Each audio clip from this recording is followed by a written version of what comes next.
Ya estamos avanzando, continuando con el examen físico general. Y esta parte ya es terminando, ya que el sistema del examen físico general.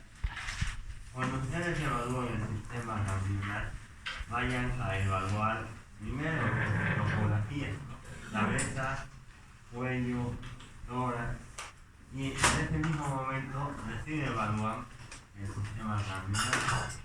Pero al momento de registrar en la historia clínica, se pone primero el examen físico general. No anotan en cabeza, en cuello, sino en el examen físico general. Para eso, tomar en cuenta que tenemos una anatomía. Y la anatomía está relacionada igual con el sistema inmunitario. Galindo, apaga la luz. Por favor. Una anatomía está relacionada con el sistema inmunitario.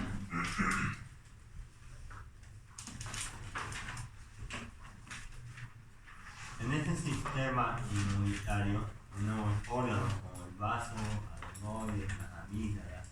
Tenemos ganglios linfáticos, significa el sistema linfático. Todo eso es parte de un sistema inmunitario. Es decir, que nos ayuda con las defensas y protección contra bacterias o microorganismos o partículas inherentes, impropias de nuestro cuerpo, ¿no? Ahí tenemos, por ejemplo, las famosas amígdalas. Vamos a avanzar a mayor detalle cuando lleguemos a semiología de la boca, pero que son parte también de este sistema ganglionar linfático, ¿no? Entonces, predecen, la inmunidad tiene que ver con la inmunidad de la misma manera al defendernos de microorganismos. Tenemos lo que son ganglios en todo nuestro cuerpo. Y los ganglios pueden ser ubicados en regiones superficiales. Esas regiones superficiales podemos tocar, palpar, podemos ver la estructura mediante la palpación. Entonces, esos ganglios superficiales son los que semiológicamente nosotros vamos a analizar. Pero también hay otro grupo de ganglios, son los profundos. Esos, a simple vista, no se puede analizar. Necesitamos estudios imagenológicos de mayor complejidad. Entonces tenemos estos dos grupos ganglionares principales y fíjense que todo el cuerpo, todo lo verde, tiene un sistema ganglionar linfático, ¿no?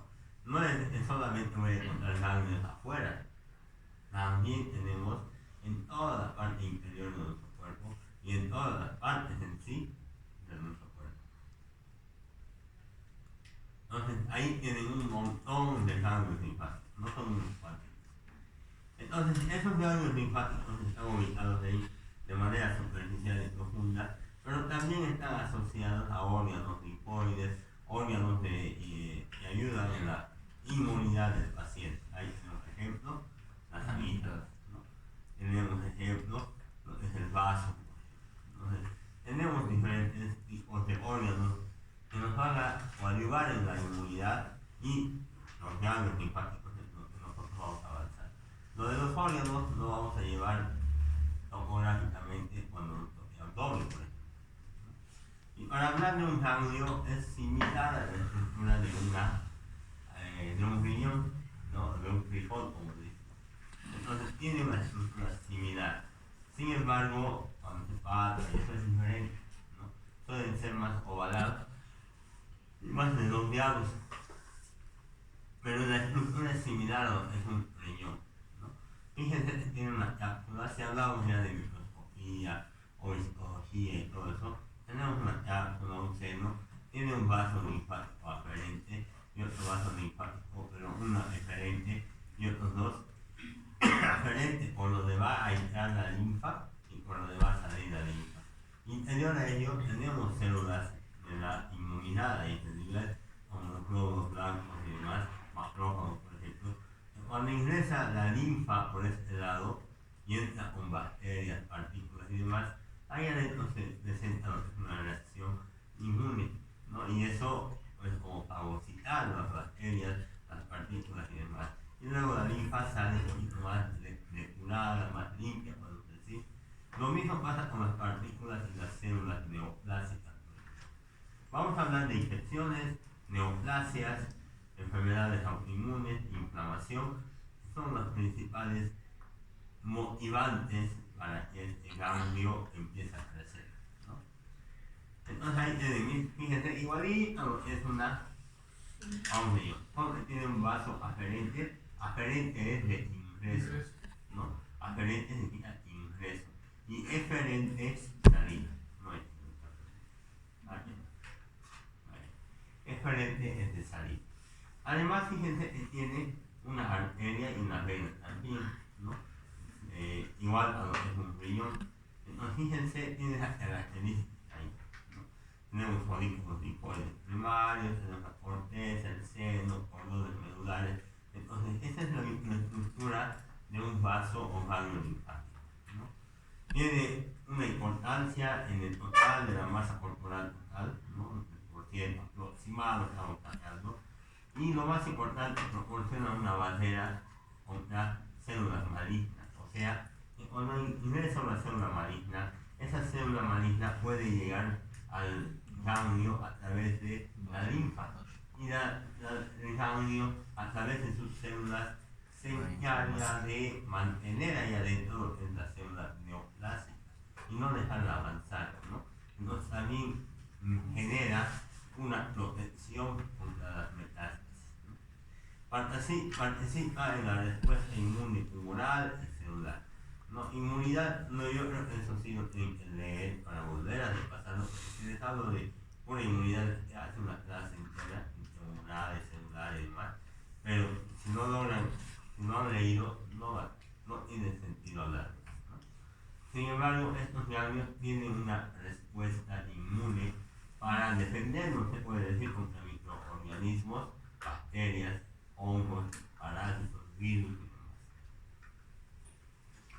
De ahí nacen las funciones del sistema linfático: fagocitosis, absorción de líquidos, producción muy pocas veces de tejido como un tejido hematopoyético, regulación del líquido intersticial, filtra la linfa de sustancias extrañas.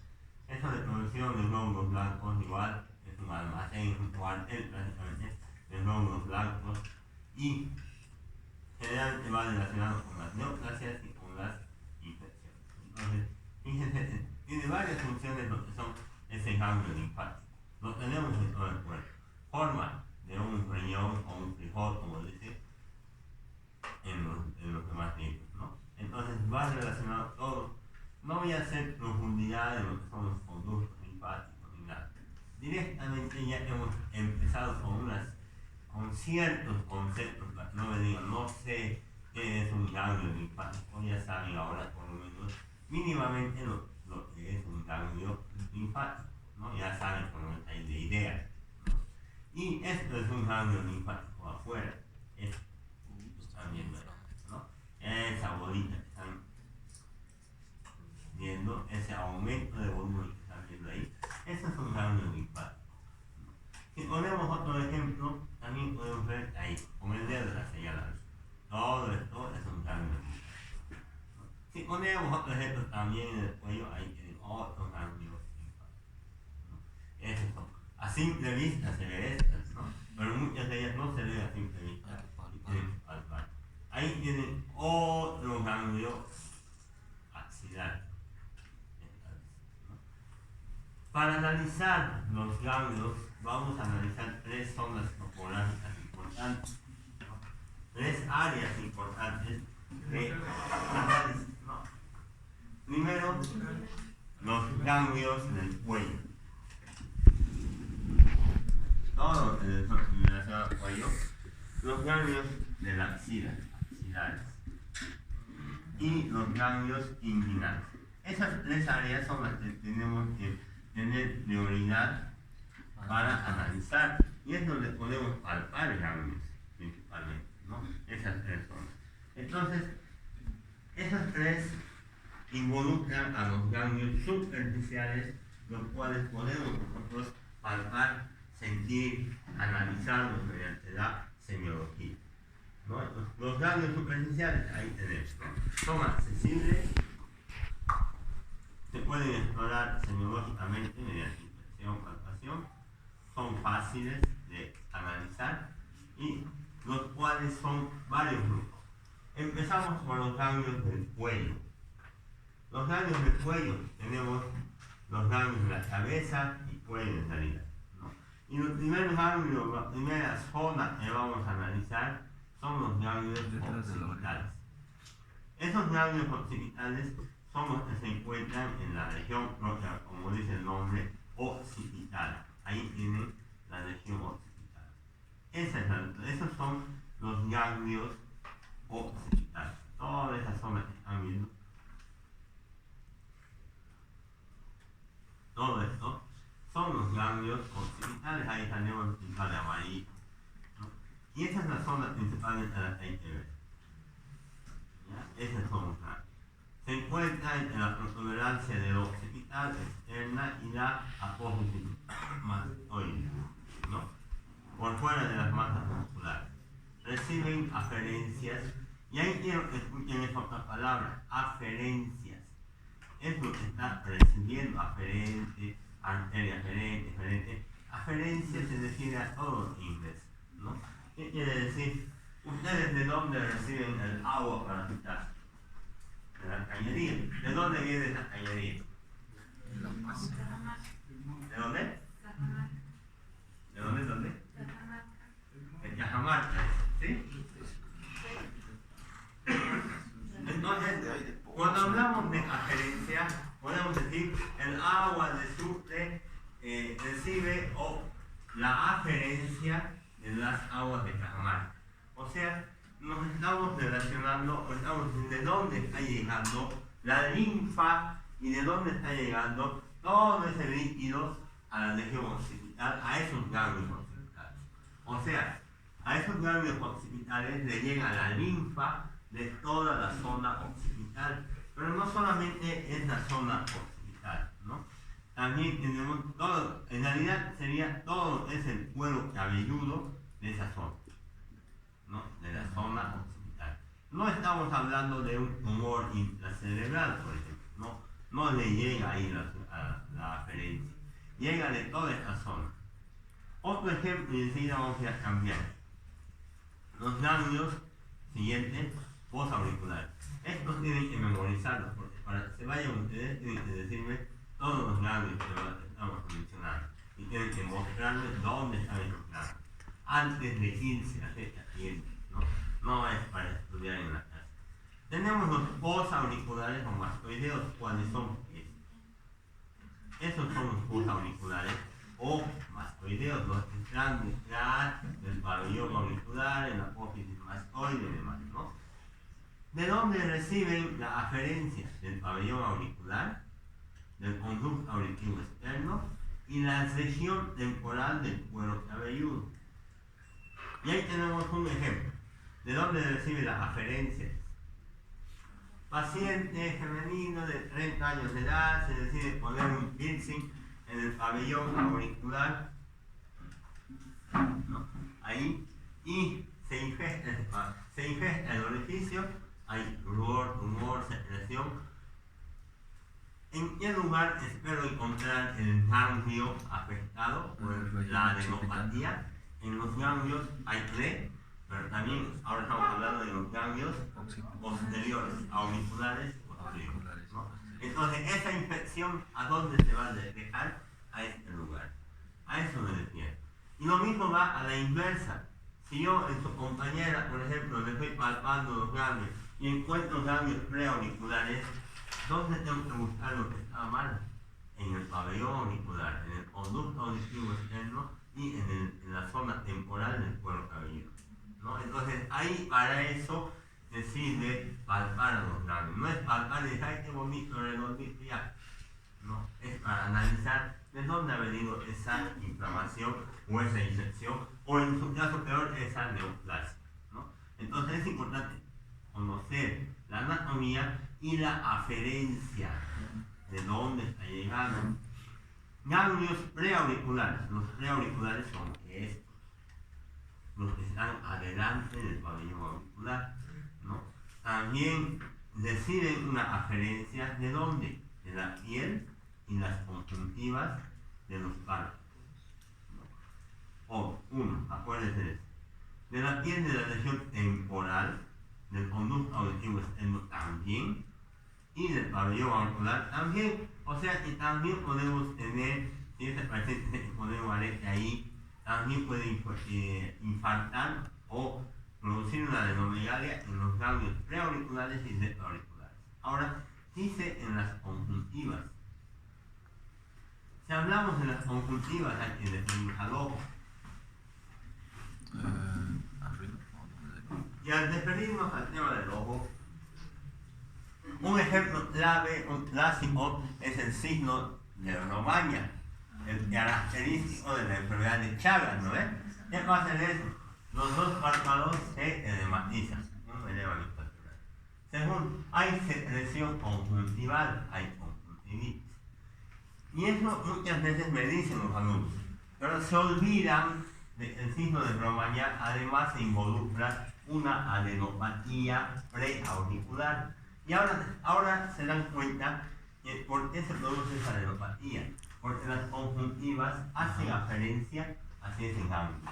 O sea que si están infectadas las conjuntivas, obviamente el ganglio se va a crecer, va a producirse una adenomegalia, se llama, ¿no? Es el término cuando crece ese ganglio. O se va a infartar, infartación ganglionar y demás, pero más que todo adenomegalia. Entonces, esa es la relación que ustedes deberían buscar y tienen que buscar cuando encuentren un ganglio, ¿no? Porque le aparece una bolita ahí. Va a desinflamar nomás, ¿no? Entonces, ahí tienen que tener cuidado en saber de dónde está viniendo esto, ¿no? Entonces ya tenemos otras dos zonas, ¿no? Hemos hablado de los occipitales, posauriculares y preauriculares, y nos vamos a los submaxilares, los que están debajo del maxilar inferior, ¿no? Izquierdo y derecho, no se olviden que siempre deben hacer. ¿De dónde recibe aferencia esos ganglios? De la lengua, de la glándula submaxilar también, de los ganglios submentonianos, de la mucosa de los labios, de la mucosa yungal, o sea, aquí, ¿no? Acá adentro, de las encías, de toda esa zona, que más o menos es así, toda esa zona, ahí, es de donde va a producir la inflamación de los ganglios. Entonces ahí tienen los submaxilares que no son centrales. Tenemos los ganglios submentonianos. Esos ganglios submentonianos están igual en el arte del maxilar inferior, podemos decir, pero en esta zona. Ahí, ahorita los voy a enseñar cómo falta. Esos son los ganglios submentonianos. ¿De dónde reciben la referencia? Del labio inferior, o sea, esto. Del piso de la boca, que también está ahí, esto ahí adentro, ¿no? De la punta de la lengua, ahí. Y ahí están los pacientes que se han hecho poner un piercing, un arete en la lengua, ¿no? Se ha inflamado, se ha infectado. ¿Dónde va a aparecer el ganglio? Pues ahí, en esta zona submentoniana, ¿no? Y tienen la piel de las mejillas, ¿no? Entonces, es importante que sepan esa referencia para poder diagnosticar enfermedades. No le sirve mucho a nadie, no le sirve saber la anatomía y no saber de dónde está viniendo la aferencia para que se inflame el ganglio. Tenemos también los ganglios yugulares o cervicales anteriores, posteriores y los profundos. No lo vamos a ver. Ahí tenemos. Los anteriores están en relación al músculo esternocleidomastoideo, a la parte anterior del músculo esternocleidomastoideo. Tenemos los ganglios posteriores cervicales, perdón, esos son anteriores cervicales o cervicales anteriores, y los cervicales posteriores están en relación a la parte posterior del esternocleidomastoideo. mascoideo. No se olviden que ese músculo está yendo así. Hace el abdomen palpado, es el músculo, y pensaban que eso era el esternocleidomastoideo. No, eso no es el músculo esternocleidomastoideo, es este. ¿No? Entonces ahí tienen. Y los profundos, fíjense, están ahí adentro. Ahí. Esos no se los puede palpar porque están debajo del músculo. A no ser que sean muy voluminosos, importantes. ¿No? Un grupo importante para que ustedes evalúen son los supraclaviculares. ¿Y de dónde le llega la aferencia a los cervicales anteriores? De los 2/3 posteriores de la lengua. Aquí adelante, en el...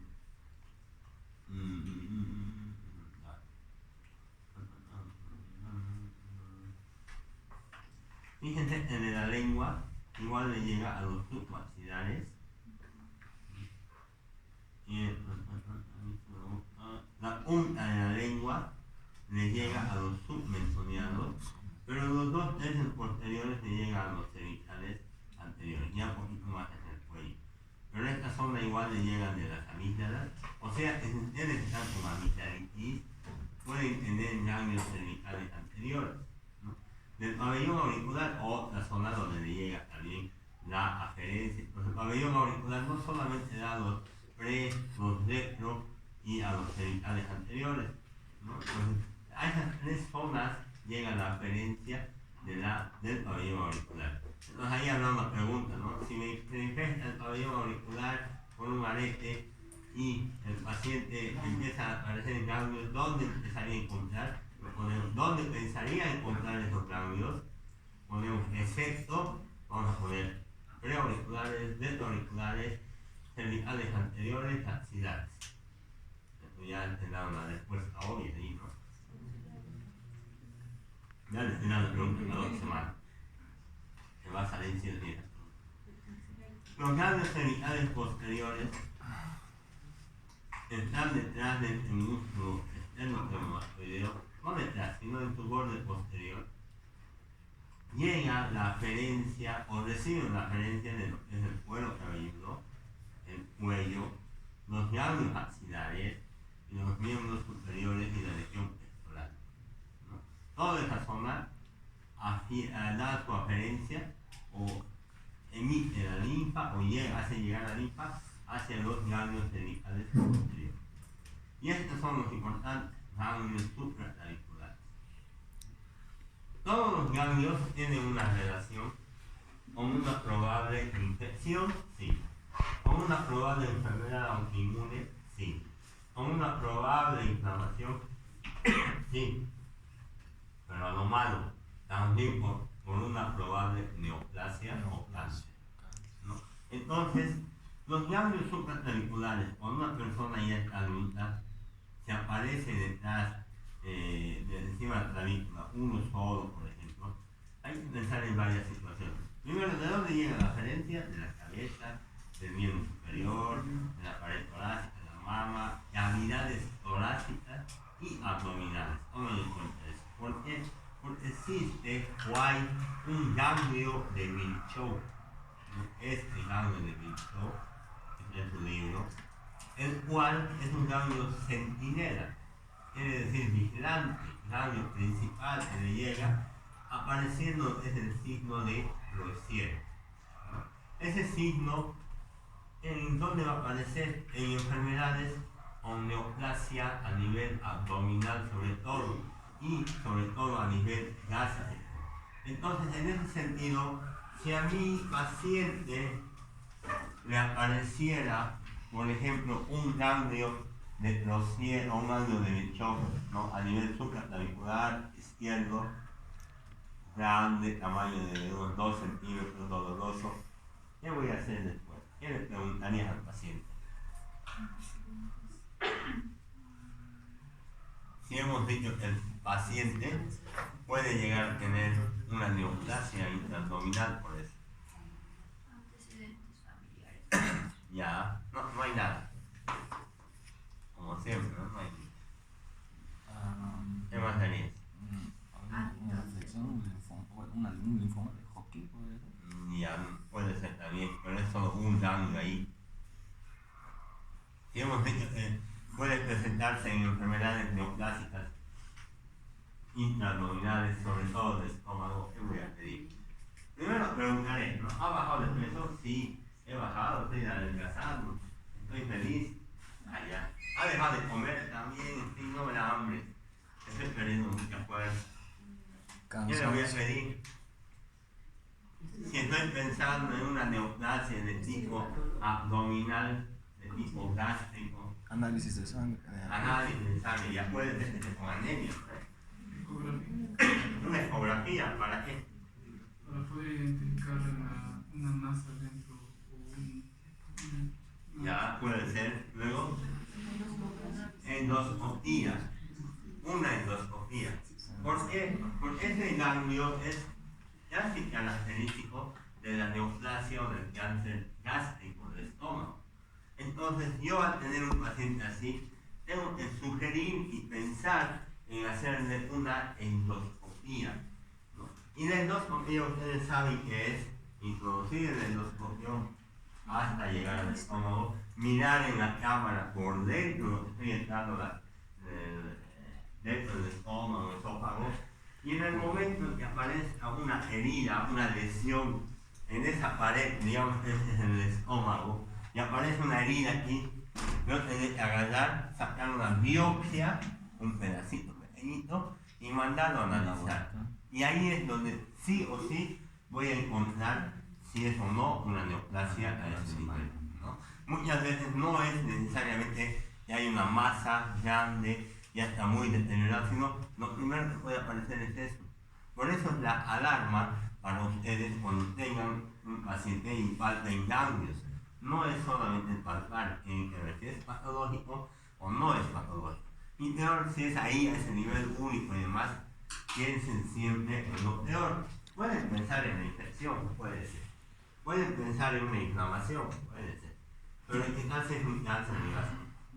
Entonces traten de buscar síntomas de un cáncer gástrico y hacerle también, no demás, una endoscopía, ¿no? Para sospechar. Entonces ese es el famoso ganglio de Virchow y el signo de Strauss-Zielski, ¿no? Esa gama. Entonces ahí tienen, sobre todo las personas de mayores de 40 años, el 90% son de etiología neoplásica. Si es mayorcito, 9 de cada 10 tienen cáncer por culpa de ese ganglio, por culpa. Si encuentran ese ganglio. Doctor, Entonces fíjense.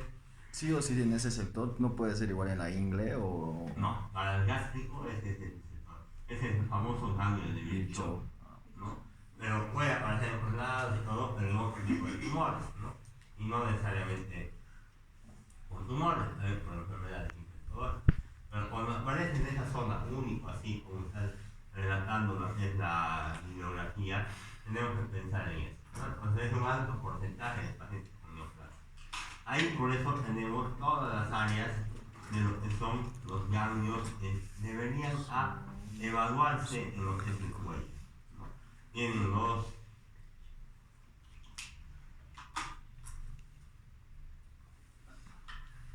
ahí tienen los submentonianos, submaxinares, aquí hay por lo menos el sublingual más, tienen los cervicales anteriores, profundos, posteriores, los preauriculares, los retroauriculares. En esta imagen de su libro igual tienen los parotidios, un poquito más abajo de los preauriculares, y tenemos los occipitales. Entonces, eso, y ahí faltan los ganglios supraclaviculares, ¿no? Entonces, esos son los ganglios que ustedes deberían palpar en un examen semiológico del cuello.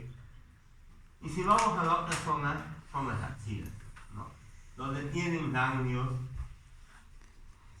en diferentes áreas, en la línea axilar anterior, los medios y los posteriores.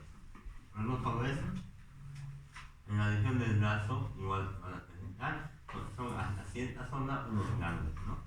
Entonces, ¿dónde recibe la aferencia de esa zona?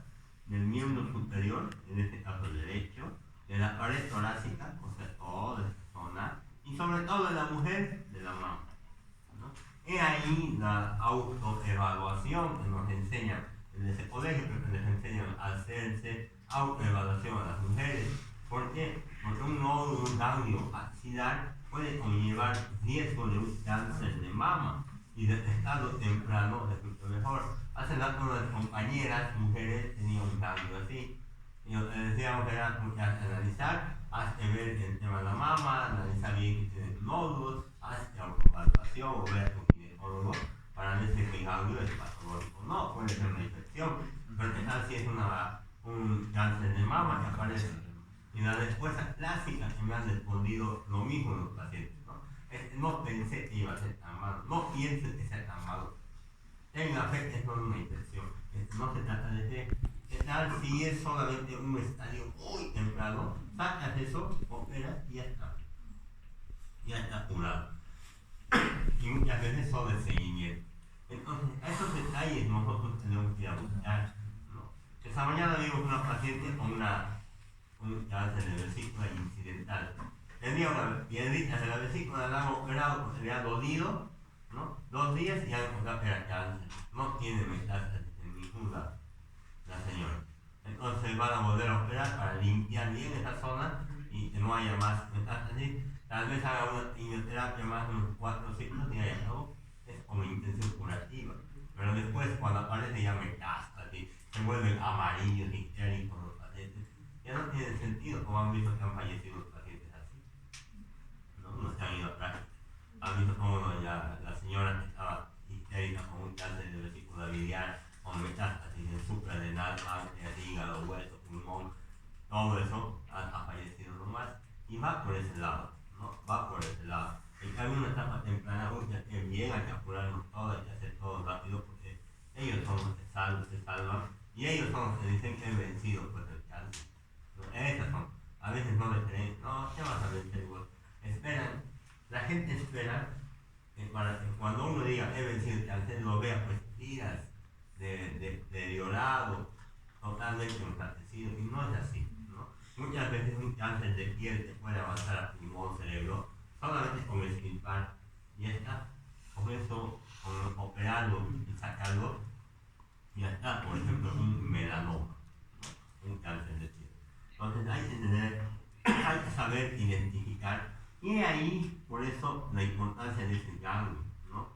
Y recuerden que también hay que pensar en infecciones, inflamación, pero hay que pensar en lo peor, que puede ser un tumor a ese nivel, un cáncer de mama que esté produciendo, y fíjense, los verdecitos son los ganglios, y ese de ahí es el tumor. La linfa recoge las células de ese lugar, las células neoplásicas, y lo lleva, así como las venitas, y se queda en el ganglio. En el ganglio debería quedarse atorado, deberían ir los macrófagos neoprófilos a inhibir, a tapar esa célula, para que esa célula maligna que ha subido no se vaya a todo el sistema linfático y vaya avanzando hasta llegar al corazón, ¿no? Al sistema venoso y demás. Esa es la idea de los ganglios descendentes, para que ahí se quede todo, estén peleando ahí y no avance más. En un cáncer de mama se opera el tumor, pero también se hace una prueba, y esa prueba es la prueba de azul de metileno. ¿Qué hacen? Alrededor de eso inyectan un poquito de azul de metileno, y eso la linfa se lo lleva, y lleva el ganglio linfático, ¿no? Sacamos ese ganglio, lo mandamos a analizar, y si ese ganglio, ese dato nos van a decir la respuesta, tiene células malignas, tenemos que sacar todos los ganglios de esa zona, porque puede ser que todos estén contaminados, ¿no? A eso se llama vaciamiento ganglionar, pero también por esa causa podemos tener lo que son los famosos linfedemas. Esos linfedemas, si nosotros hemos sacado los ganglios, ¿por dónde va a ir la linfa hacia el sistema central? Fíjense por dónde va a pasar. No es que va a degenerar con ganglio ni nada. Pasa directo o por el periodo o por áreas de cicatrización. Y muchas veces no podemos hacer pasar la linfa y el brazo se edematiza y es linfa. Y eso es linfedema, ¿no? Linfedema. ¿Por qué? Porque yo he sacado todos estos ganglios, incluyendo los linfáticos. No tiene cómo pasar hacia allá lo que es la linfa del miembro superior. Entonces, esa es la importancia de esos ganglios. Tenemos los ganglios inguinales, de donde recibe la gerencia del miembro inferior, de la pared abdominal anterior, del pene, el escroto, la vulva y la vagina, del periné, la región glútea y la porción terminal del conducto anal. Si ustedes, jóvenes, tienen un ganglio inguinal, ¿en qué voy a pensar primero? No en una neoplasia, voy a pensar en una ITS. Lo primero que ustedes, ¿no? En una ITS. Tal vez en los varones pueda pensar en un cáncer de testículo, un seminoma, y demás, mixto. Pero tengo que sospechar primeramente en una infección ITS, ¿no? Y les preguntaré, ¿no? ¿Está saliendo alguna secreción? Relaciones sexuales de peligro, ¿no? El último día, sin protección y todo eso, entonces tendré que buscar eso. Pero también tengo que sospechar de que sea algo maligno, ¿no? Esa es la lesión inguinal. Hay la cadena horizontal, que está en relación al ligamento inguinal y la vertical, en la parte anterior del músculo, la parte superior, anterior del músculo, ¿no? Esos son los que tienen que palparse hasta aquí arriba, todos los ganglios sin buscar. Generalmente hay inguinales. Entonces, hemos hablado de todo lo que son los ganglios superficiales nada más, ¿no? Pero también tenemos los ganglios profundos. Esos ganglios no lo van a ver ustedes, no lo van a poder palpar, no lo van a poder analizar a simple semiología. Tienen que haber estudios complementarios, por ejemplo, una tomografía, una resonancia magnética, y en la ecografía te puede servir, pero muchas veces no ven no se puede ver tan pequeñitos ganglios ni nada. Entonces, al igual que en los ganglios superficiales, nos ayudan con la inmunidad del paciente. ¿Dónde están estos ganglios? Están en mediastino, retroperitoneo, intraabdominales, pélvicos. Entonces ya hemos conocido la anatomía, algo, ¿no? Algo de anatomía, algo de fisiología de esos ganglios. Hemos conocido algo de histología igual. Hemos conocido su función, o sea, su fisiología. Hemos dado ejemplos. Y hemos conocido los ganglios superficiales, cuáles eran, hemos visto las referencias de cada uno, y la importancia, algunos ejemplos, y los ganglios profundos, ¿no? Ahora vamos a ver la semiología. Y dentro de la semiología tenemos la anamnesis y el examen físico. En la anamnesis podemos preguntar esto, ¿no? ¿Cuándo le ha parecido esa pelotita, ese bultito a la señora?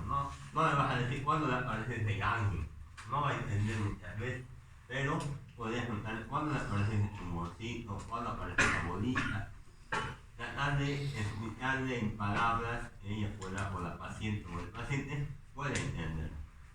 ¿Ha aumentado el tamaño, el último, o se ha mantenido eso? Se ha aumentado muy rápido, muy lento. ¿Hay dolor? No hay dolor. Está con temperatura, esa zona. ¿Ha tenido algún cambio en la piel? ¿Usted se ha vuelto rojo, amarillo? ¿Algo en la piel? ¿Solo es uno o hay varios?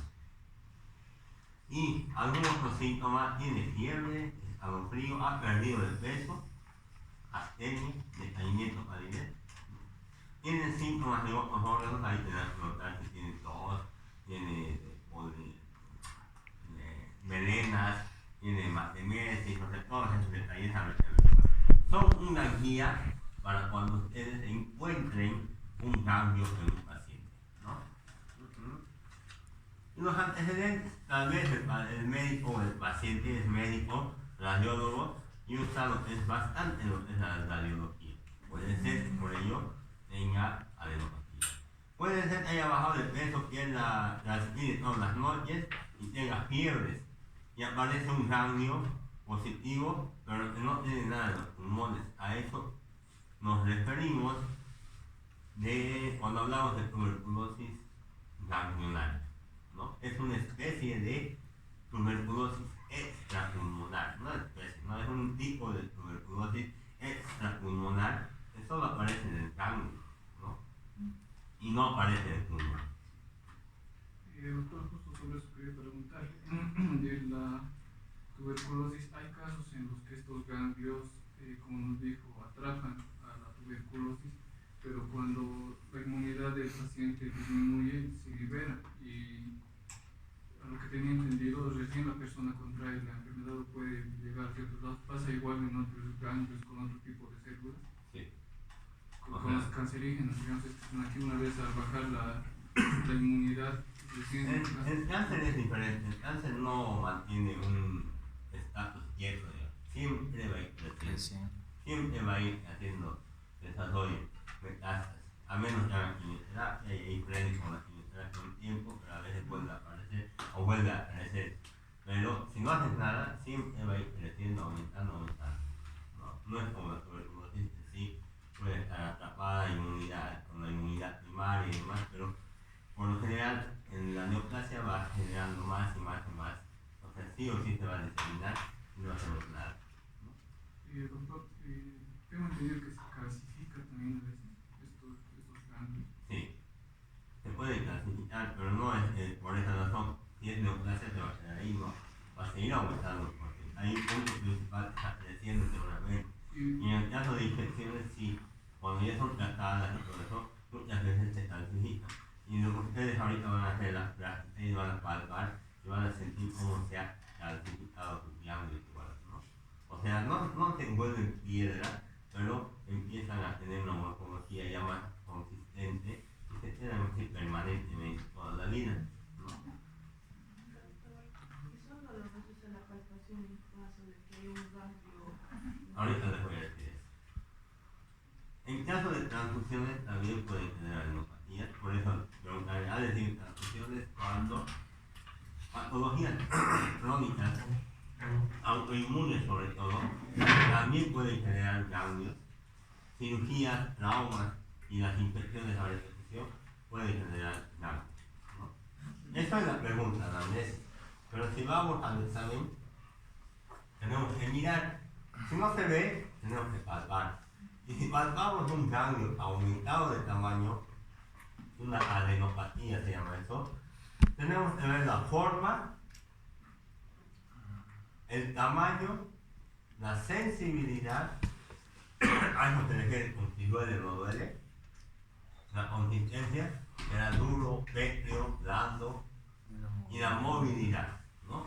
Movilidad quiere decir que puede estar sujeto a planos profundos o que puede ser móvil simplemente. Este, por ejemplo, es móvil, poco móvil, pero está móvil, ¿no? En cambio, la pisada está sujeto a los planos profundos y por más que intente mover, lo palpo, pero no lo puedo mover. Eso se llama sujeto a planos profundos y esto está móvil. Y esto está no móvil o poco móvil, ¿no? Entonces, a eso se refiere con la movilidad. Cuando ustedes encuentren un ganglio, me tienen que decir esas características, mínimamente esas características. No pueden decir, he encontrado algo, doctor, y ya está. No, incluso la anatomía, ¿dónde se han encontrado? ¿No? También tendrán que ver, ¿no? Otros órganos se puede evaluar, como el hígado, el vaso, amígdalas y más, para ver causas, digamos, de esa adenopatía. Y lo patológico no sabemos tampoco. Estos sinónimos, adenomegalia, adenomegalia, adenopatía, son esos sinónimos, lo mismo estamos hablando. ¿No? Incluso algunos como infartación ganglionar lo manejan por igual. Y otros, cuando hay acúmulo de ganglios uno encima del otro, se llama conglomerado ganglionar, ¿no? Conglomerado ganglionar, que aparece sobre todo en enfermedades infecciosas y neoplásicas ahí, ¿no? Las características, si bien aquí hay varias características para volver si son o no, estas son las 4 o 5 de las características. Y las que están en su libro, ¿no? Esas son las que están en su libro. Y ahí tenemos normales y patológicos. Cuando hablamos de patológicos puede ser neoplásico. Cuando hablamos de normales solamente inflamatorios y nada más. Entonces fíjense, a la infección no vamos a hablar mucho de la infección. A la palpación, si la forma es como huevito, elipsoidal, ovalada y demás, esta es una patología aparentemente no es maligna, pero sí es redonda, al pensar en algo maligno o en algo más fuerte. El tamaño, por lo general los benignos no superan los 0,5 o en realidad los 1 centímetro. Y los malignos empiezan a crecer más todavía, a menos que también sea una infección demasiado importante, igual crece mayor a 1 centímetro. Lo mismo con la sensibilidad, no duelen generalmente los benignos, la consistencia, blandito es en las personas benignas ahí, la adherencia se puede mover fácilmente en los benignos, ¿no?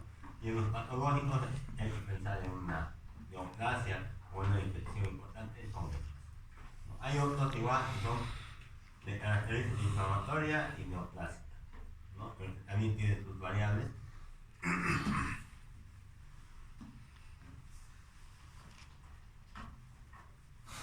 Nosotros estamos viendo, ¿eh? Consigue todavía pasar.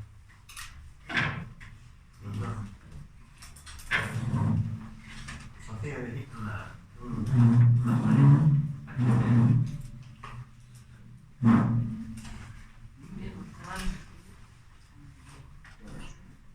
en ese sentido, ustedes lo que tienen que hacer es palpar, si bien tendría que estar el paciente, imagínate, no vos conocen bien, hacer el paciente, ustedes tendrían que estar en la forma más cómoda. No les voy a pedir exactamente cómo tienen que estar en esta situación, pero por lo menos estar en lo más cómodo. Ella tendría que estar sentada, a mí veo ustedes porque van a hacer ahorita, tendría que estar sentada, pero ustedes no van a ver nada, entonces lo vamos a mantener así parada. Primero, la forma de evaluar son con 2 o 3 dedos por lo menos, ¿no? Haciendo una palpación así y haciendo círculos así, ¿ya? Esa es la forma en cómo ustedes van a evaluar. Segundo, siempre a los 2 lados. El año pasado han dado su examen de ganglio. Doctor, yo sé todo. Si un solo lado lo he evaluado, ya está. Perfecto, doctor, he hallado esto y nada más. Me han dicho la movilidad, sensibilidad, todo. Pero eso, como tienes el otro lado no hayan evaluado, no han evaluado la mitad de la nota ahí nomás, el examen. ¿No? Y recuerden que esto es el examen, ¿ya? Tenemos los ganglios, vamos a empezar por los preauriculares, son estas zonas. Puedo agarrar los dos lados así, de esta manera, y empezar a palpar así, buscando ganglios. Son bolitas, sí, que tienen que buscar, ¿no? Los voy palpando así. Luego me dirijo a los retroauriculares, ahí, ¿no? Y voy palpando de esta manera, ¿no? Puedo palpar y buscar lo que son los occipitales en esta zona, ¿no? En esta zona, ahí. Obviamente tiene levante el cabello y demás, pero ahí, esta es la zona que tengo que palpar. No es necesario que la paciente gire nada la cabeza, ahí nomás, ¿no? Si hay un ganglio, tenés que pensar en cuero cabelludo. Luego me voy a palpar hacia adelante.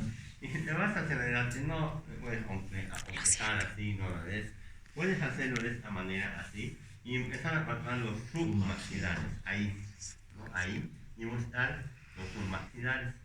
Tienen el submentoniano con 1 o 2 dedos, ahí, simplemente ahí, ¿no? Y buscan 1 o 2 ganglios.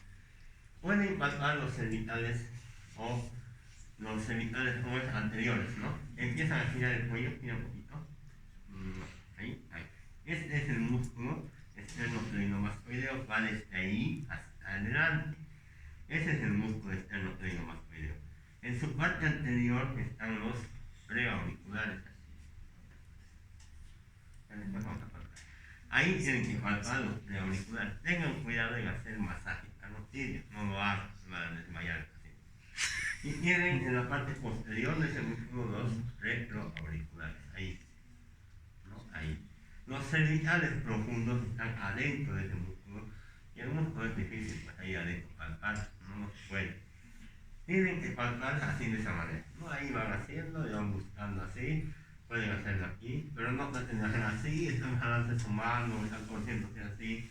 Busquen la manera más cómoda de hacerlo y por lo general el paciente sentado y tampoco le tuerzan el cuello así uno a otro lado, ¿no?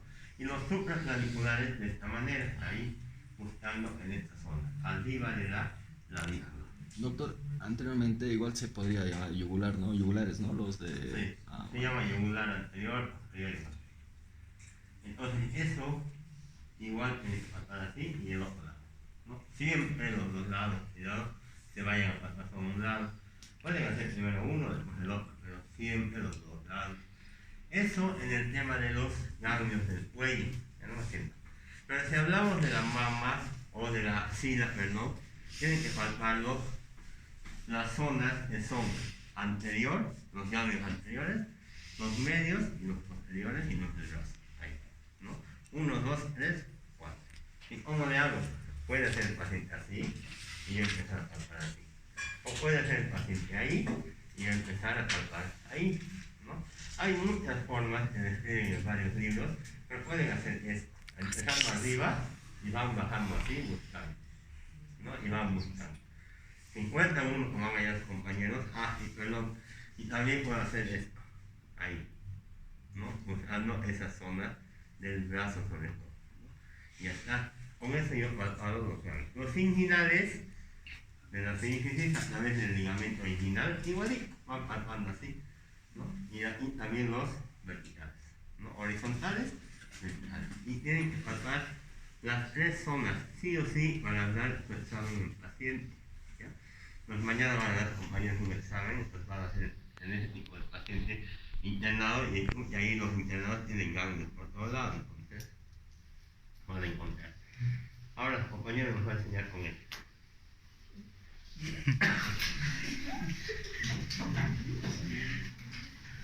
Ya me he cansado de mirar. Todos, claro. Para que el paciente se para.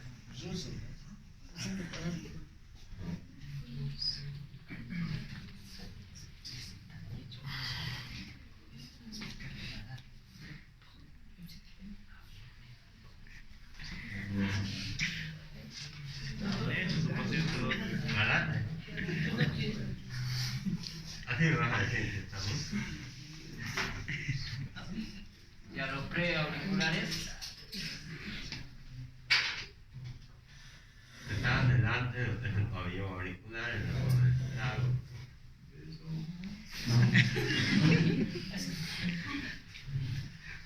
¿Sí? Eso no se trata de eso. Pero les he enseñado ahorita mismo, te he enseñado. Las occipitales. Las occipitales. Dale la vuelta. está facilito. Para que sea más fácil.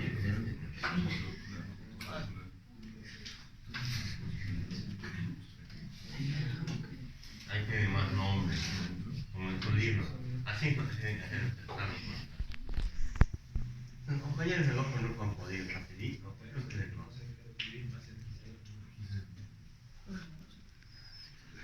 Raposo. Nada, ya vienes paciente, vos vas a leer. Ese es el examen, ¿no? Ayer les había dicho el brazo, perímetro abdominal y todo eso. Pero ahora pueden sacar un bolo ganglios del cuello, palpar los ganglios del cuello. Hacen parejas ahorita y van a palpar los ganglios del cuello y los axilares, ¿no? Las mujeres encima de la ropa nomás pueden hacer en el momento. En el examen sí van a venir con poder y todo eso para palpar bien la paciente, ¿no? Entonces palpan el cuello y palpan las axilas y los que ya hayan podido, 10 minutos, de 10 minutos, los que han podido, uno por pareja vienen, si pueden, se van. Si yo encuentro un ganglio y no han palpado ese ganglio,